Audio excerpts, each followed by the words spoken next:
இனிமையான நண்பர்களே, அன்புள்ளம் கொண்ட சொந்தங்களே, அனைவருக்கும் வணக்கம். தமிழகத்தை சுற்றி பெரும் புயல் கிளம்பிக் கொண்டிருக்கிறது. சமீபத்தில் கூட கர்நாடக எல்லையான அத்திப்பள்ளியில், கர்நாடகத்தையும் தமிழகத்தையும் இணைக்கின்ற அத்திப்பள்ளி கர்நாடக மாநிலத்தின் எல்லை. அந்த எல்லைக்கு வந்த கன்னட சாலுவாலியா சங்கத்தின் தலைவர் வட்டால் நாகராஜ் என்பவர் அவ்வப்பொழுது ஏதாவது கரை விட்டுக் கொண்டே இருப்பார். அவர் கர்நாடகாவினுடைய கோமாளி. கோமாளி என்றால் சாதாரண கோமாளி கிடையாது, விவகாரமான வில்லத்தனம் பிடித்த கோமாளி. கிட்டத்தட்ட எப்படி என்று சொன்னால், இந்திய அரசியலின் மிகப்பெரிய புரோக்கராக இருக்கின்ற சுப்பிரமணிய சாமியை போல கர்நாடகாவில் ஒரு 50 பேரை கூட்டிக் கொள்வார், அல்லது ஒரு 100 பேரை கூட்டிக் கொள்வார். எப்பொழுது பார்த்தாலும் தமிழர்களுக்கு எதிராகவே பேசிக் கொண்டிருப்பார். தமிழர்களுக்கு எதிராக வன்மத்தை கக்கிக் கொண்டே இருப்பார். தமிழ்நாட்டிலே சில மனநோயாளிகள் இருப்பார்களே, அதை போல வன்னியர்களுக்கு எதிராக பேசுவதை வாடிக்கையாக கொண்டிருப்பார்களே, ரவீந்திரன், துரைசாமி, சவுக்கு சங்கர், இப்படிப்பட்ட அந்த கேடுகட்ட பிறவிகளைப் போல கர்நாடகாவிலே எப்பொழுதும் தமிழர்களுக்கு எதிராகவே பேசிக் கொண்டிருக்கின்ற கன்னட சாலுவாலியா என்ற ஒரு சங்கத்தை வைத்திருக்கின்ற வட்டால் நாகராஜ் தலையிலே ஒரு தொப்பி போட்டுக் கொள்வார். தொப்பி போட்டுக்கொண்டு பார்த்தால், நீங்கள் அவரை கொண்டு போய் சர்க்கஸ் கூடாரத்திலே விட்டால், அந்த சர்க்கஸ் கூடாரத்திலே இருக்கின்ற கோமாளி கொஞ்சம் குள்ளமாக இருப்பார், உயரமாக இருப்பார், அவ்வளவுதான். அந்த சர்க்கஸ் கோமாளிக்கும் இவருக்கும் எந்த வித்தியாசமும் இருக்காது. அந்த சர்க்கஸ் கோமாளியாவது சில நகைச்சுவையை செய்து மக்களை சிரிக்க வைப்பார். இந்த சில நகைச்சுவையை செய்வதாக சொல்லிக்கொண்டு மக்களை சண்டை போட வைப்பார். அவ்வளவுதான் அந்த சர்க்கஸ் கோமாளிக்கும் இந்த கர்நாடக கோமாளி வட்டால் நாகராஜுக்கும் இருக்கின்ற வித்தியாசம். இப்பொழுது இந்த வட்டால் நாகராஜை பற்றி ஏன் நாம் இவ்வளவு பேச வேண்டிய தேவை ஏற்பட்டது என்று சொன்னால், சமீபத்தில் கர்நாடக எல்லையான அத்திப்பள்ளியில் வந்து நின்று கொண்டு ஒசூர் கர்நாடக மாநிலத்திற்கு சொந்தம், அதே போல ஊட்டி கர்நாடகாவிற்கு சொந்தம், இந்த இரண்டையும் கர்நாடகாவுடன் இணைக்க வேண்டும் என்று அவர் போராட்டம் நடத்த போயிருக்கிறார்கள். காவல்துறை குண்டு கட்டி தூக்கி கொண்டு போயிருக்கிறார்கள் கர்நாடக காவல்துறை. இதே வட்டால் நாகராஜ் தூண்டுதல் பேரில் தான் ஒகேனக்கல்லுக்கு பக்கத்திலே வந்து நின்று கொண்டு ஒகேனக்கல் கர்நாடகாவிற்கு சொந்தம் என்று கூப்பாடு போட்டார்கள். ஆனால் இவர்கள் கூப்பாடு போடுவதெல்லாம் அங்கே இருக்கின்ற அந்த கர்நாடகர்கள் வரவேற்கிறார்கள். காரணம், அவர்களுக்கு அவருடைய மொழியின் மீது, அவருடைய தேசிய இனத்தின் மீது பற்று இருக்கிறது.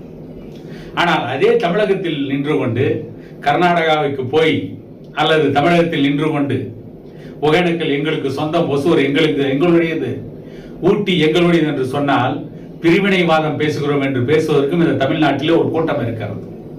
அது ஒரு புறம். அவர்களை பற்றி நாம் பின்னால் பார்த்துக் கொள்ளலாம். ஒசூரிலே வந்து நின்று கொண்டு ஒசூருக்கு பக்கத்திலே இருக்கின்ற அத்திப்பள்ளி கர்நாடக எல்லையில் நின்று கொண்டு வட்டால் நாகராஜ் ஒசூர் கர்நாடகாவிற்கு சொந்தம், ஊட்டி கர்நாடகாவுக்கு சொந்தம் என்று பேசியிருக்கிறார். அங்கே இருக்கின்ற யாரும் அதற்கு மறுப்பு சொல்லவில்லை. தமிழ்நாட்டை ஆளுகின்ற திமுக ஏதாவது பதில் சொல்லுமா என்றால் சொல்லாது. தமிழ்நாட்டை ஆளுகின்ற திமுக அரசு ஒசூர் தமிழர்களுக்கு சொந்தம், ஊட்டி தமிழர்களுக்கு சொந்தம், இதை யாருக்கும் உரிமை கொண்டாட எந்த உரிமையும் இல்லை என்று ஆளுகின்ற திமுக அரசு பகிரங்கமாக அறிவிக்குமா என்றால் அறிவிக்காது. எப்படி தமிழ்நாட்டிலே சன் டிவி கலைஞர் குடும்பத்திற்கு சொந்தமான தொலைக்காட்சியாக இருக்கிறதோ, கலைஞர் டிவி எப்படி கலைஞர் குடும்பத்திற்கு சொந்தமான தொலைக்காட்சியாக இருக்கிறதோ, அதை போல கர்நாடகாவிலே உதயா என்ற ஒரு டிவி பல நூற்றுக்கணக்கான கோடிகளை ஆண்டுதோறும் திமுக குடும்பத்திற்கு சம்பாதித்து கொடுத்து கொண்டிருக்கிறது. ஆகவே அவர்கள் இந்த வட்டால் நாகராஜ் போன்றவர்கள் எல்லாம் நடத்துகின்ற போராட்டத்திற்கு பதிலடி கொடுக்கின்ற வகையில் எதையும் பேச மாட்டார்கள். தமிழ் இன உணர்வாளர்கள் மட்டுமே பேசுவார்கள். அப்படி பேசுவவர்களையும் பிரிவினைவாதி என்று கட்டம் கட்டுவார்கள், அவர்களை தனிமைப்படுத்துவார்கள். இதுதான் இங்கே தமிழகத்தில் ஆண்டாண்டு காலமாக நடந்து கொண்டிருக்கிறது. சரி, போகட்டும். வட்டால் நாகராஜிடம் நாம் கேட்கின்ற கேள்வி என்னவென்று கேட்டால், தமிழகத்தின் எல்லை காத்த போராளியாக இருந்த எங்களுடைய மூத்த அண்ணன் வீரப்பனார் இருக்கின்ற பொழுது இதே வட்டால் நாகராஜ் ஏன் தமிழக எல்லையில் வந்து போராடவில்லை?